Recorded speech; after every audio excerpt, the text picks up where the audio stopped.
Let's see. Normally, it's Carne, Asada versus RIZKIFANCLUB. So, yeah, this is the good one.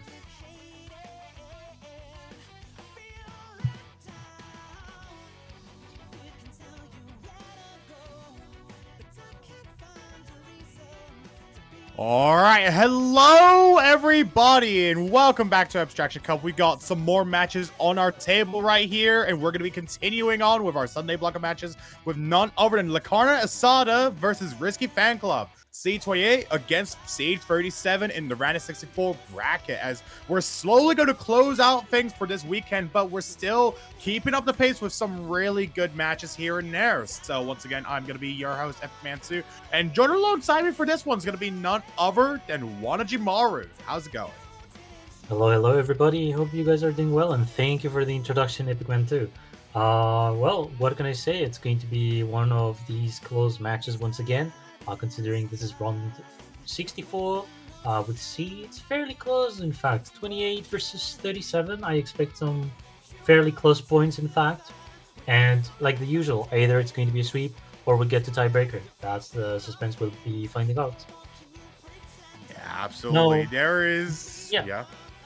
I was thinking there's one thing I noticed about La Carne Asada is that they have a lot of advantages in the regards to the rice picks, considering their seedings. So Risky Fan Club might have to avoid the rice for most of them. Because like they place very high La Carne Asada, like pretty much top tens through the rice during the qualifiers. Yeah, indeed. I mean, especially for both these teams in particular, I would definitely be led to imagine that this is definitely a match where we can definitely see both teams performing to an absolutely astounding standard. Because especially for Carne Asada, they're only in the mid seeds, but they're literally able to compete really well against even the top seeds when it comes to Rice, or at least, being a duo between the likes of Dev and Tevelkin. They're both well-renowned players in the American scene when it comes to their Rice ability. Not so much their capabilities within the Ellen and Hybrids. I'm assuming Risky Fan Club is probably going to have a stronger edge on that one, but this is pretty much like the main expectation that I have for this match, just going off of what I understand of all the players in this lobby here.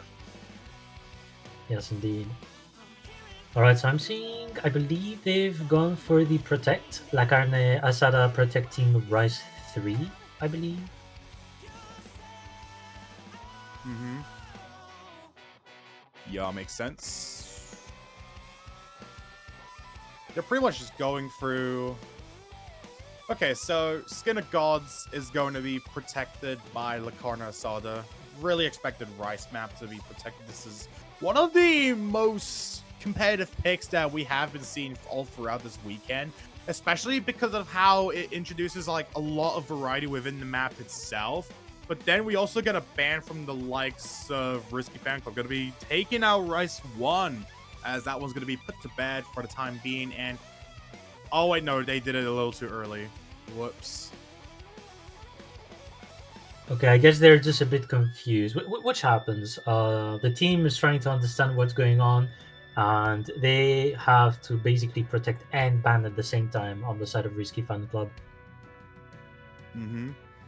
So, okay, yeah, they get it. They're going to... Oh, protecting RC2. Interesting. Well, I guess makes sense. Rice 2 is more of the stamina department when it comes to a map. I'm curious though, because like Carne Asada, I think they're going to be more solid in Rice 2, considering they have Dev in the team. Yeah. That's kind of like what kind of strikes my confusion on this decision as well, considering for the fact that when it comes to the likes of Carne Asada, they are one of the top teams when it comes to Rice alone. So the fact that we see Risky Fan Club protecting that of Rice too, and banning Rice 1's already a good decision by default, because especially for the likes of, if you're facing Dev in the early game, you're literally just, it's like you're just like, I don't know, starting out in the forest, and then instead of like the typical slimes you have to fight, you literally get pit against the Demon Lord or something. So it's literally that type of matchup when it comes to the Rice category. So I'm not exactly sure what is the intention behind protecting that of esoteric surgery, even if it is to bank on some of the awkward burst patterns that you have in that map, especially the core jacks, for example. I definitely Yes. feel like those are just gonna like be a little more risky than advantageous, if anything. Yeah, indeed. Also, we get to see the ban LN3 from La Carne Asada, which this one is going to be making sense considering the team.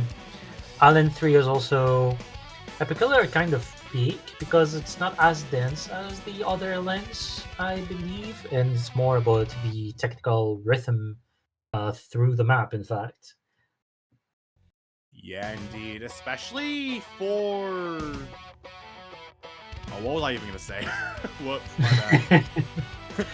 Happens, Okay. happens. But I was thinking back about the Rise to Protect. This is something I commentated in previous match. But there are times that Mhm. some of the protects or some of the bans are just made to mess up with the mindset and the strategy of the opposing team.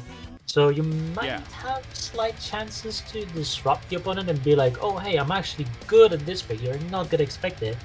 And we'll see, because right now they are picking, Lakana Asada is picking Rice too.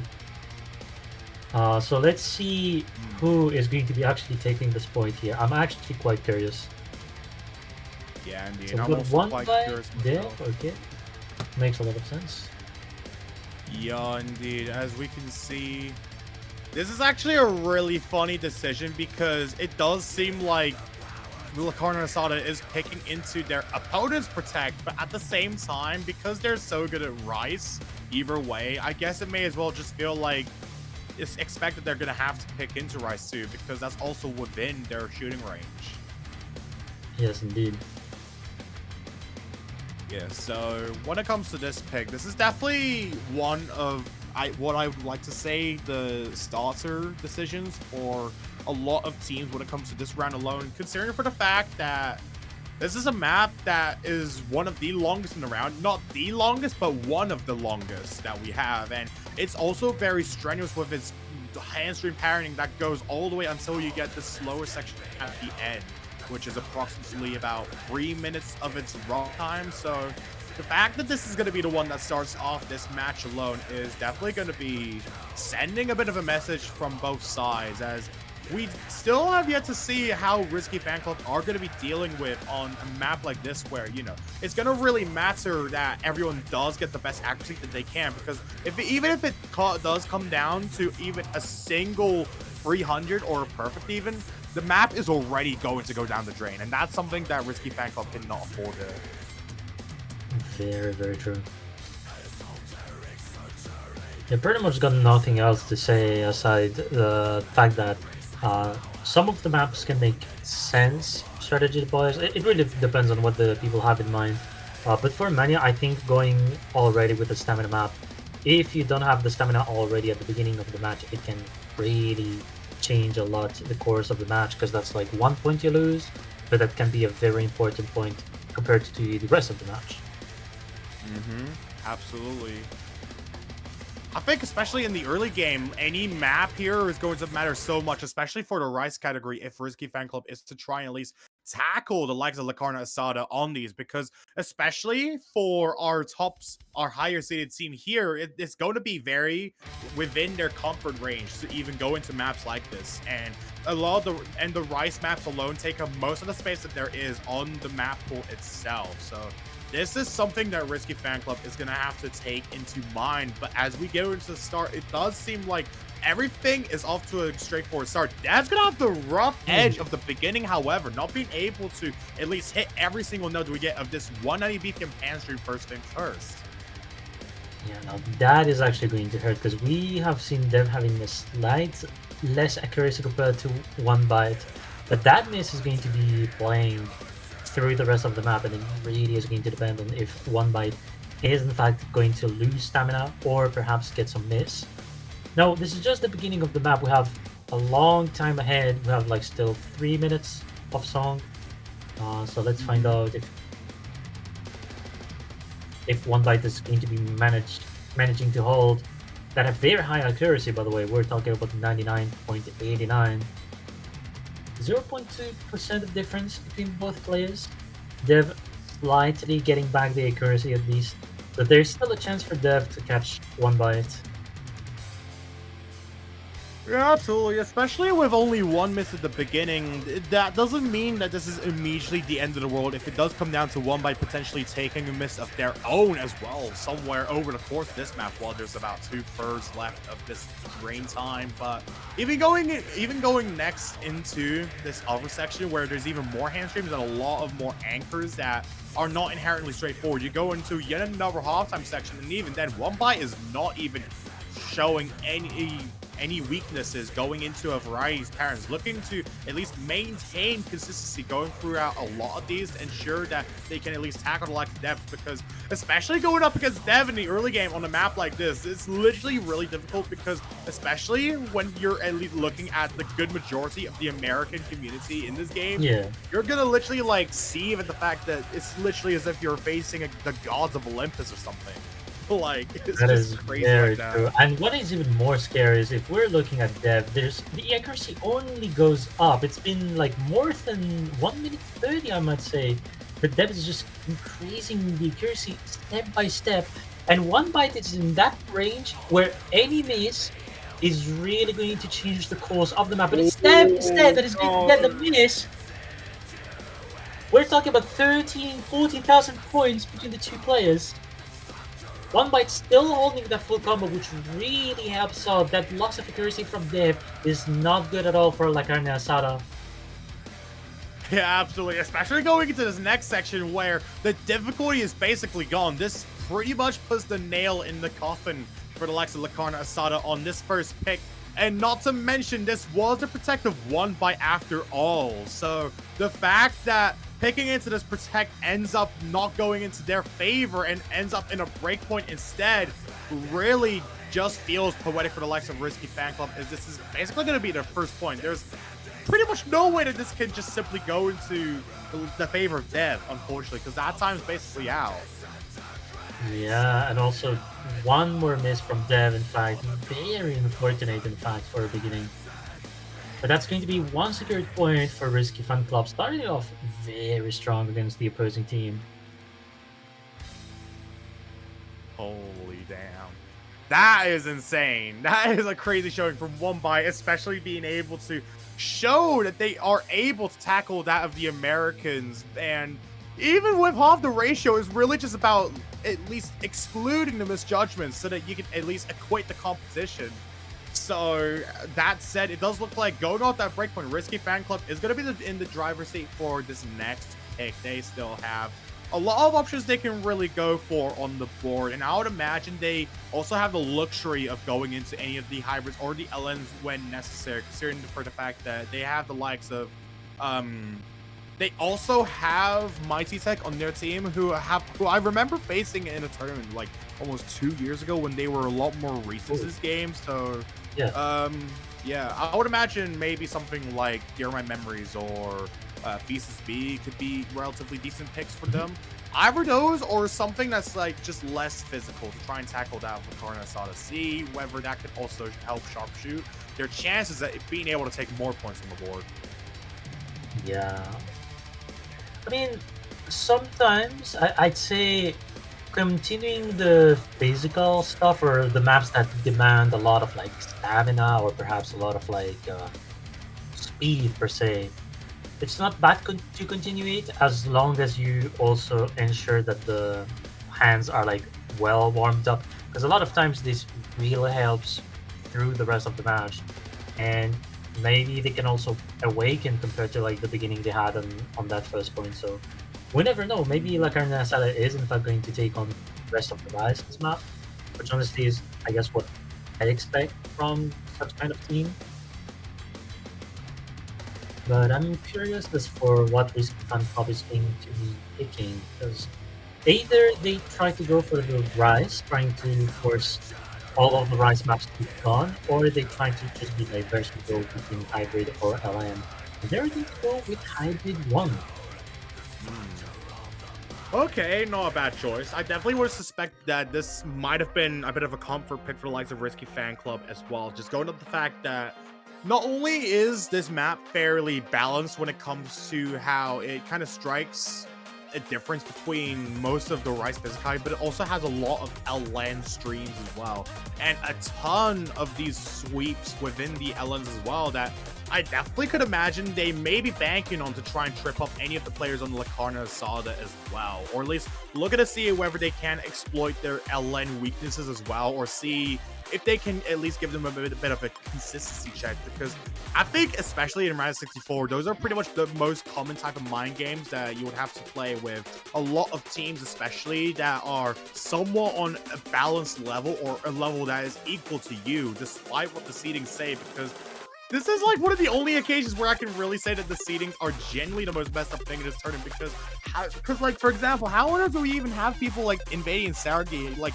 literally around the seed, literally under the only one seed under Lacarna Asada here? Like, that's just messed up. Like, nothing, literally no word, literally nothing can describe how messed up that is to me, honestly. Yeah, it's understandable, but it also shows that when it comes to seedings, or at least it's in the qualifiers, it shows how strong some of the players can be, and perhaps can bring some surprise as well. This is some phenomenon that we've seen as well, similarly to like Tiger World Cup this year. In fact, some of the seedings were quite a surprise. If you take, for example, seed 2 and seed 3, you literally had Brazil and Chile, which is a never ever seen before on the story of Tiger World Cup. It's like two teams people don't expect them to be in the top 3 seeds. So stuff like that can happen often in a lot of tournaments. And I think with the kind of like positions and rankings people had for the prize maps and the qualifiers, I think it shows up how similar skill-wise people can be. Because the scores were very, very close. Like, I've seen top 30 in, I believe it was Rice 1 or Rice 2. Like, you had to get 990,000 of a score at minimum to be in top 30 for that specific map, which is insane. Yeah.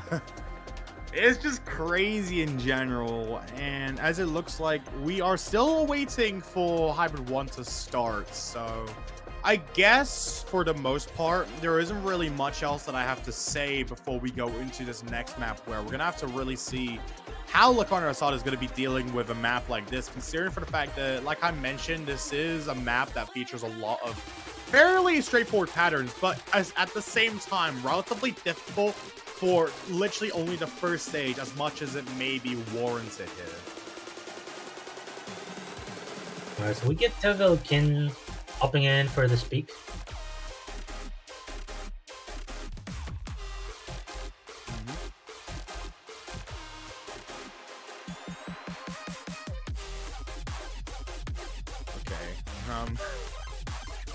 The referee is lost. It happens. Yeah. I'm so lost. What's even going on at this point? True. Time is ticking.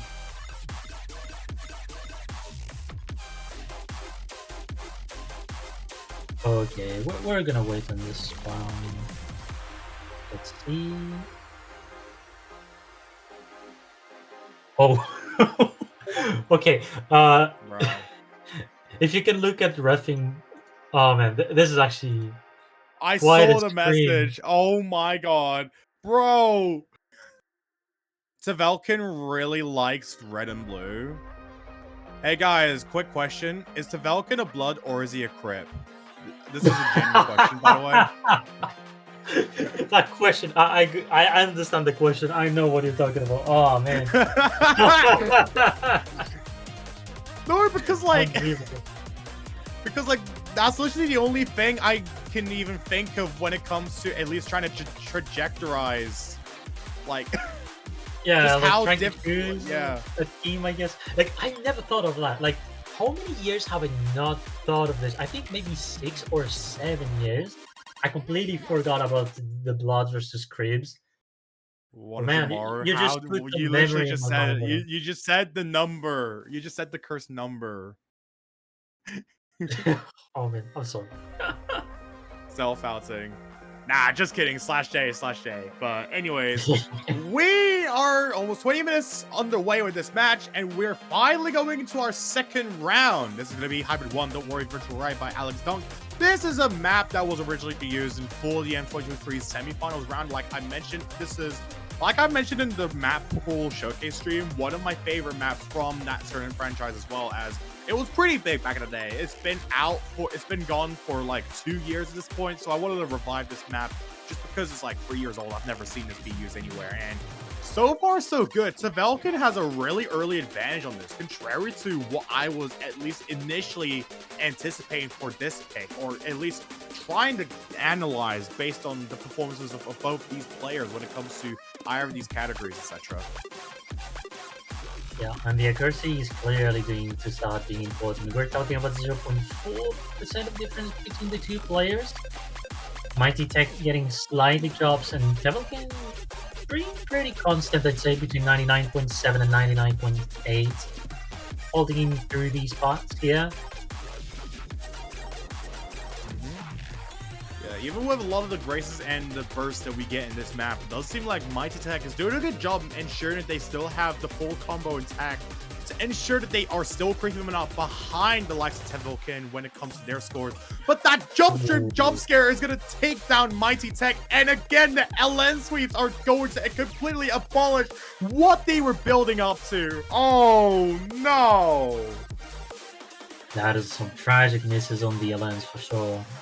And it's going to bring in some 50,000 points of difference between the two players. Devilkin still going on with that flow combo. We're half through the map right now.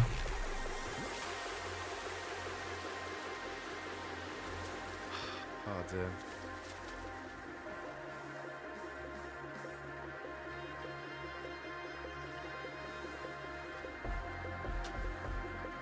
Not much else I can really say besides from that was a crazy first course and a really unfortunate one for the side of Mighty Tech as well, considering that they built a really strong following from the likes of the earlier parts of the map as well, and they were doing a good job trying to keep Tevilkin in check throughout this pick so far, but until some of these difficult patterns came, it only just backfired and just brought everything about around 20,000 points in the favor of Tevilkin for the time being, and it might remain that way for a good portion of the latter sections in this map.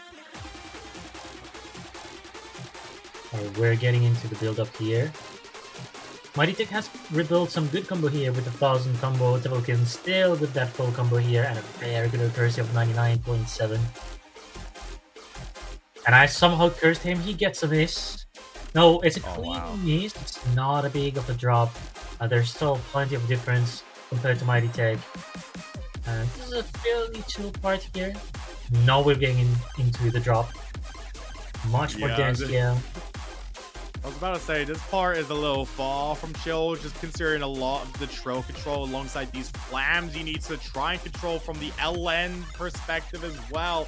But despite that one miss from Tevilkin, they're still at least acting through everything, but that's just solely because of Mighty Tech's unfortunate drops in the initial course or something. That's going to equalize everything for this match, and it's now 1-1 for both these teams. Yes, indeed. There's going to be no sweep for this match, which is good to see. And now let's see what is going to be the next pick from La Carne Asada. Indeed, there is pretty much a lot of picks that can be chosen from the board alone. So I think the most we can do is just wait to see what exactly we'll be seeing for the next picks, because I think at the same time, both teams are just going to have to decide a little quicker for when it comes to their picks, because we're about 20 minutes into the match and there's only really been 2 picks made so far. So I wouldn't be particularly surprised if Carne Asada was to go for something like maybe the She Who Mars the Skin of Gods, just because that is probably one of their strongest picks in my opinion. But then again, it heavily depends on how One Bite performs in that one, just going off of what we have seen of Esoteric Surgery. Yeah, because that was a very, very solid play coming from One Bite on that Rise 2.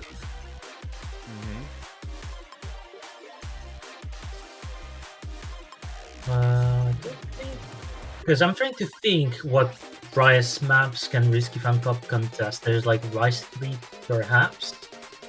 I would say maybe Rise 5. but I Yeah, do think Dev at this point has awakened up, and it can get very scary to continue the Rice game, I'd say. yeah, exactly. Just because of the nerve factor alone, and especially for the good majority of the Rice pool, at this point, now that we're basically 2 maps down from Rice, we only really have 2 picks of each kind of category we can just split it into. So 2 of these, I could imagine splitting maps such as Shiomar Skin of Gods and Man of the Year as some of the harder, more physical Rice picks on the board, whereas for stuff like Friend Undercoils and Unarmed, those are a lot more focused on accuracy, which I definitely would imagine maybe Risky Fan Club could potentially try and snag a point out of, but it does look like Carne Asada is going to go out for their Protect as well, not looking to let any more time go into waste. It's time to bring out the Rice Free that we have pretty much been anticipating this whole match at this point, even though we're only 2 There's maps in, I guess. Yeah, there's just one small thing I'm a bit scared because Delvilkin said, "Is Rice 3 banned?" Not knowing that Dev actually was the one protecting it. So, okay, no, okay. Dev is here. I was for a second thinking, is Dev maybe absent or something? But no, Dev is, in fact, here. That is going to be the pick for Dev. And yeah, one bite coming in again for the Rice Peak to somewhat contest against Dev, which there's still some chance for one bite. Ooh. Yeah, absolutely. I mean, especially for what we have seen in this match so far, there's only really just tidbits we can really try and pick apart to see what exactly we could make of this situation alone. But the fact that Dev and One Bite are facing on the Rice maps, I think that probably sets the standard of what we're going to have to be bound to see for a variety of these Rice maps in general. Or perhaps for anything outside the Rice category, we're probably going to be mostly seeing Tevelkin take the charges for them on the side of Lakona Asada. And then on the side of Risky Fan Club, we're going to have to see the likes of Mighty Tech trying to see whether they can prove their might or their worth on a variety of the picks on the lower side of the board as well. Maybe going out maybe going out of maps like Hybrid 1, for example, because I think for the likes of Mighty Tech, for example, Hybrid 2 would probably be a really risky decision to make early on. I would say that's probably more of like a break the loss and emergency type of pick, if you will, while we go into Rice Free ultimately. We're still going to have like a fair amount of stamina considering some of the patterns in this peak in particular. Indeed, this is pretty much a pick that is very versatile. The thing with this pick is that this is one of the hardest to be able to control just because of the variety of burst patterns that it has, especially for this one being a collab between Shoegazer and Valedict. This is a fairly old map from a few years ago, but it packs a large punch with how it just manages a lot of these anchors and how it just really gets your fingers to really start working on a song that really just demands it. Just unorthodox the whole way through. A lot of time signature changes, a lot of change within the song as well, tempo changes, and basically anything as well. A lot of these jacks, but despite that, Dev is going to be the one that currently reigns superior for the time being, not looking to make the same mistake that they made on Rise 2. Albeit, it's slightly easier because this map is at least somewhat more conventional, even though it's still relatively burst and technical. Yeah. Like, there's also some patterns which help you to somewhat roll the hand as well, using the trails or even bursts, in fact. But it's still, I think this is still a close pick between the two players, but Dev is really holding the kind of accuracy we expect from the player. One Bite also playing very, very well. And it's really going to come down on who's going to be missing in this kind of pick, which would be a surprise if one of the two actually misses in this map. Yeah, I think especially for maps like this is a map where it's really just going to have to come down to accuracy, especially trying to maintain that the whole way through, which is for 3 minutes and 12 seconds. That is basically, let's add 12 to 180. That is only 192 seconds that you have of this entire map to even try and see whether you can at least get the highest accuracy that you can. Dev's already doing a really strong job with that as by default, I guess. 99.97% accuracy. Wambai is still not too far behind him as well, only about 2,500 points. So if it does come down to Dev bringing out a miss, then this is going to serve as a really strong, at least this is going to serve as a really strong defendant in their case in the core here. But they're still holding very well. They also didn't change the accuracy through the song. It's always the same 99.97, showcasing some incredible, well, not on the stamina, but like consistency from the player. It's actually insane.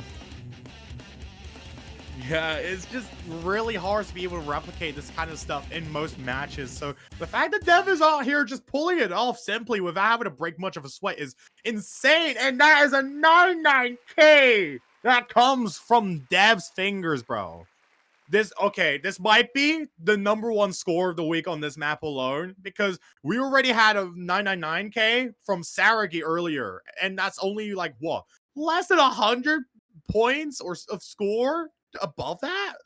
Like, what? Just insane. 44 regulars, by the way. 44. That is massive. And also, we shall not neglect as well the play from 1 byte 170. That is very, very solid as well.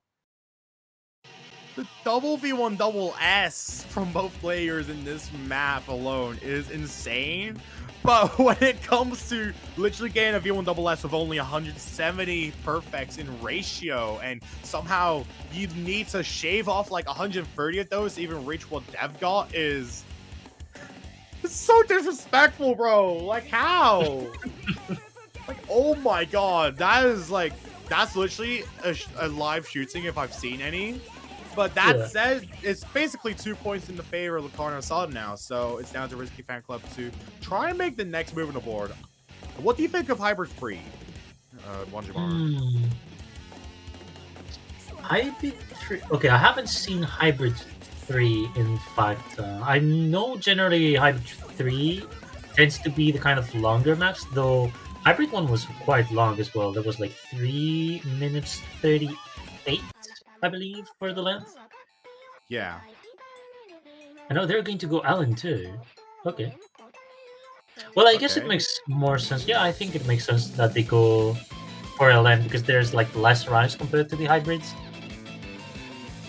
Yeah, I definitely would imagine so as well, considering for the fact that the hybrids are pretty much, when it comes to these more rice-centric teams alone, they're kind of the closest you can get to having more rice maps on top of, like, you know, if you end up running out of the plethora of rice maps you would have to have played in the match earlier on. So I think this is a really good move from the likes of RIZKIFANCLUB to be able to make. It seems like we're going to have 1byte stick in the lobby for this one. Probably looking to try and see if they can try and at least get a bit of a quick point off of this one as well. Only 2 minutes and 18 seconds, so this is an entire minute shorter than Rice Free as we've seen, but this packs as much of a punch, just going off of how hard it is to really try and act and control the amount of LN jump streams that it has, and just the general broken jump stream nature that we have with this map alone. Alright, so for this pick, we have Develkin entering, and 1byte is in fact going to be the one playing this map this time.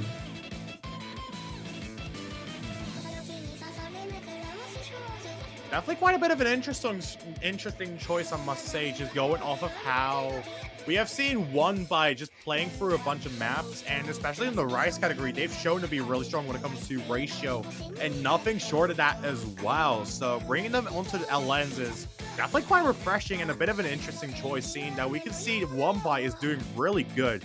Even with some of these early and late releases, they're still really consistent, and at least challenging that of the consistency of Develkin as well, who's also been around the same accuracy for this whole match so far. Yeah, this is getting much closer than we expected. In fact, both of them being at 99.6 range. And when it comes to the accuracy, both of them doing pretty well as well on these LN patterns. Indeed, even when the patterns are really picking up in these jump streams as well, it just keeps swapping out between what's basically pseudo inverse and then just general density that we have that's comfortable. It does look like 1byte is going to take a bit of a drop, not in a miss, but just any other misjudgment that was faithful enough to bring it over to 3,000 points of a favor into the favor of Tevelkin for the time being. Not looking to savor the moment for any time else, but the miss is going to come out, and that's going to swing things back into the middle once more. Yeah, no, it switched back to one by this time because he's the one holding the full combo. He's going to be the one taking the advantage with the next jump streams. But is Tevelkin going to be able to catch up in terms of accuracy, or perhaps get a higher accuracy, which can play around the amount of points? And a beautiful 1,700 from the client. Thank you very much for that slowdown. Jokes aside, wait, there's an accuracy drop for one bite. Oh, it's switching back to Tevelkin. Oh no, bro, it's literally so close to the middle. There's no way. Oh man, wait, who's going to take the point? Tevelkin taking that. What? No, that's cinema. Oh, we are actually so back. Oh, dear Lord. Bro, we are back to square one. We are back to a lot of these really close picks, and somehow one bite just barely lost that. It was only by, like, what, one bite of the finger, and somehow they still lose it. Oh, no. That one is going to hurt for sure. Big point, though, for Carne and Asada, taking a break point in this one as well.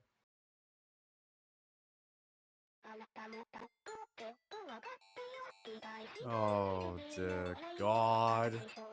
That's really unfortunate because the map was generally really looking good for the likes of one bite throughout the entire course of that map alone. So the fact that it's unfortunately given up and is at a break point for the likes of Carne and Asada, they're only a point away from match points. So at this point, they're gonna have to.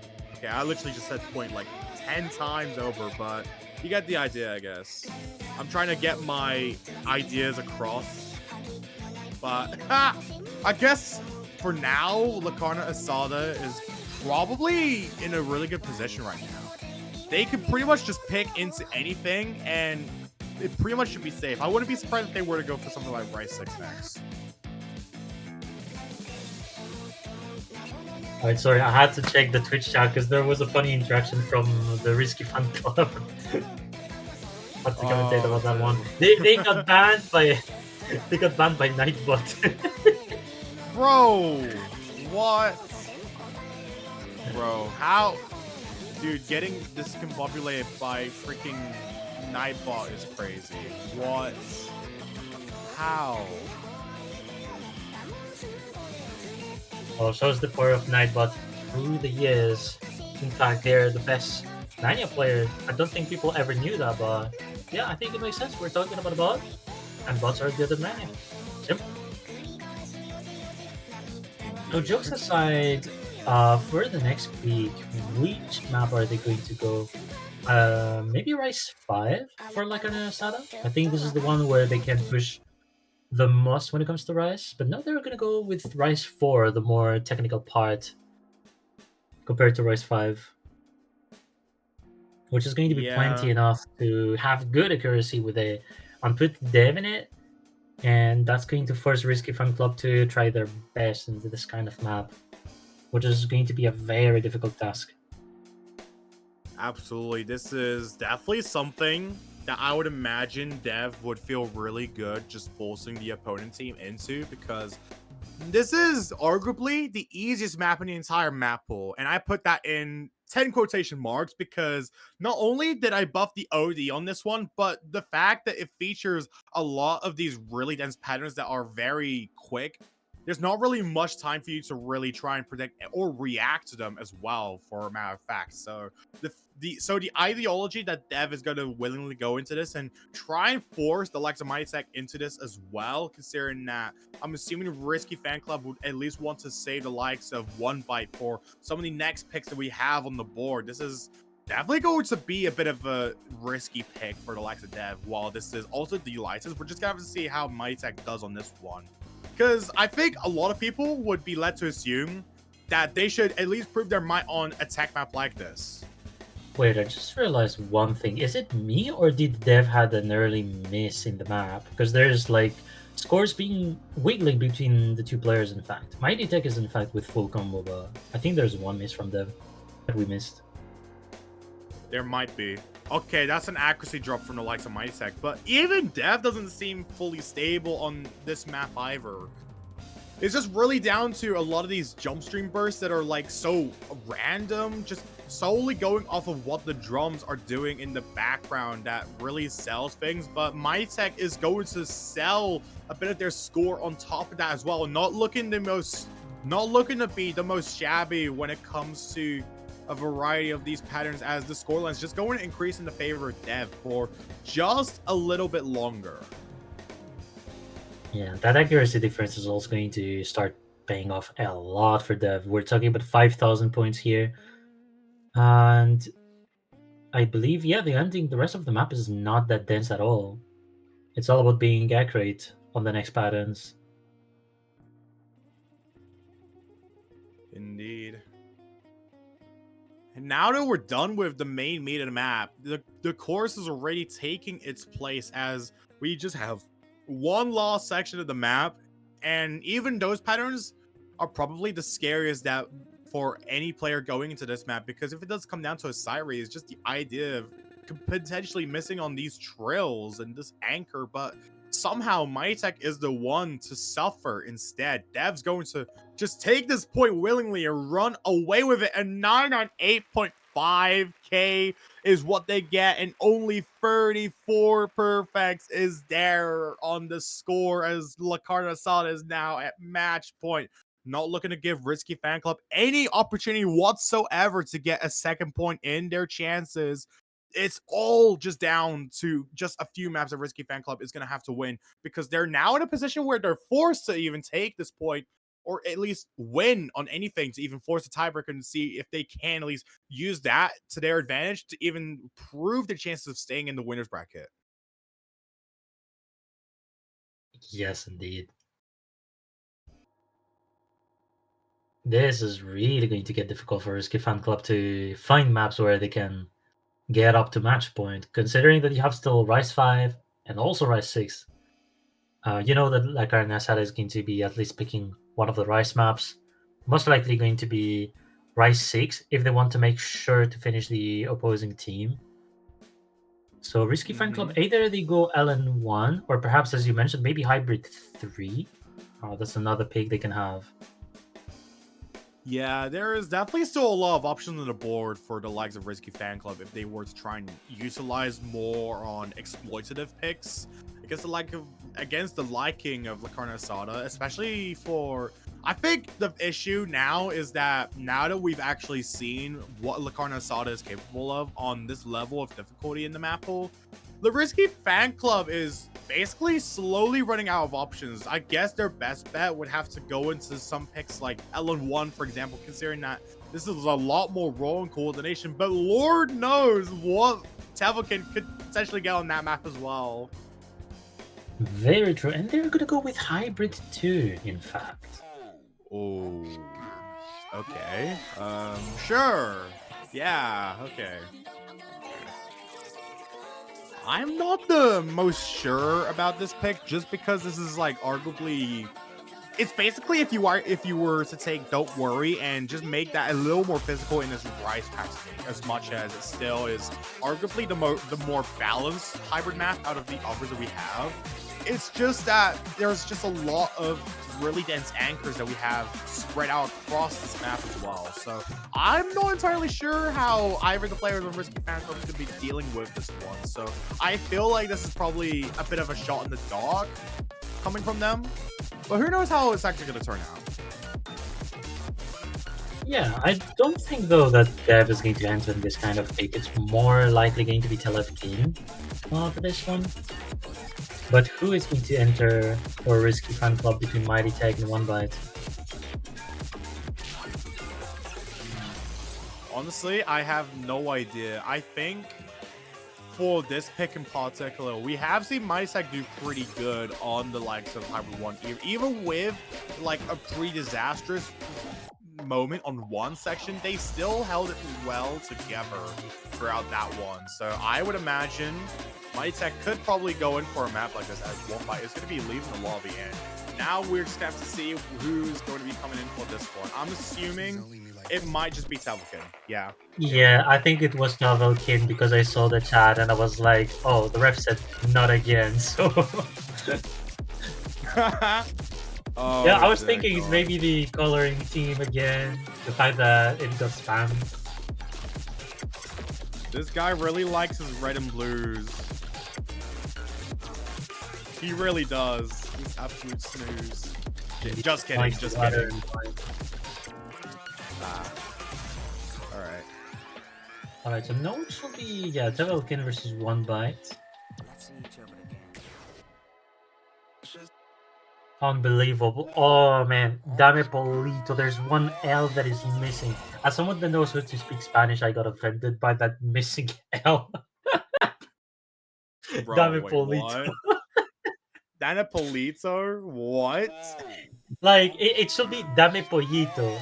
And if you want to pronunciate that syllable, you need 2 L in Spanish. But there's been one missing L, which is funny. It's really just about, bro. At this point, you're literally just acting like how music teachers would have been in the 17th century. Because, like, for some reason, it was all about just performing music exactly to how they are in the original material, with like every single minute detail intentional. Like, bro, how? This in the modern industry is really going to change faces as we are going into the course of this map, and Tavelkin is going to be the first one to drop. Oh, that's going to be a big drop from Tavelkin, in fact, because both of the players were having very similar accuracy through that first quarter of the map. But One Bite is going to go on a run with a full combo right now, and as long as he holds that accuracy, it's going to be a point for RIZKIFANCLUB. Indeed, and this is going to be a really important one for them as well. Sorry? Oh, yeah, you're right. It's indeed going to be one of the most important points RIZKIFANCLUB can get, but it's especially going to be the next one in case they win a Hybrid 2. They're going to have to face against Dev on a Rice pick, and they are going to have to bet. Oh, wait a second, a miss from One Bite. Okay, as long as you hold good accuracy, you can be fine. And the combo was pretty massive too, so there's still a chance that One Bite has still the advantage, but it's pretty close. It actually goes back to Carne Asada. And now it's straight again. Yeah, it's just this next section that's gonna really wear down One Bite if they aren't too careful. This is probably one of the most nerve-wracking sections. This is the lost course of this map in general, but the fact that this is roll coordination with some timing hell-esque sweeps as well. They've been dropping on the accuracy already, and now it's already back to 3,000 points in the favor of Tavelkin for now, but even they are struggling. Is there enough time? Oh no, there isn't. Unless there's one random miss from Tavelkin. There's not going to be. It's over. 5,000. Okay, no, that's not 5,000. That is actually 3,200 points. Okay.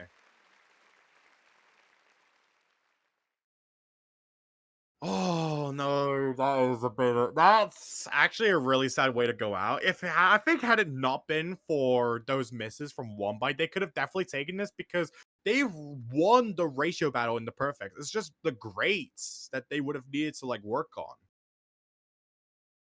Yes, indeed. Well, on that note, we can say that Carne Asada is going to move on to the winner brackets, and RIZKIFANCLUB will still see them. They're going to go to the loser brackets. Indeed, while we're gonna have the likes of Carne Asada move forward in this winner's bracket, RIZKIFANCLUB is going to be knocked down into the loser's bracket as well. Carne Asada is going to be waiting to see who they'll face between Girls Last Tour or Sakbazi. So Girls Last Tour is literally Muka's team. So that's going to be a really funny match to see over in the round of 32 bracket. While for this one, it does look like we are just going to have the likes. I think for when it comes to the lower bracket, okay, so let's have a look. RIZKIFANCLUB is going to have to face whoever loses that match as well. Okay, yes.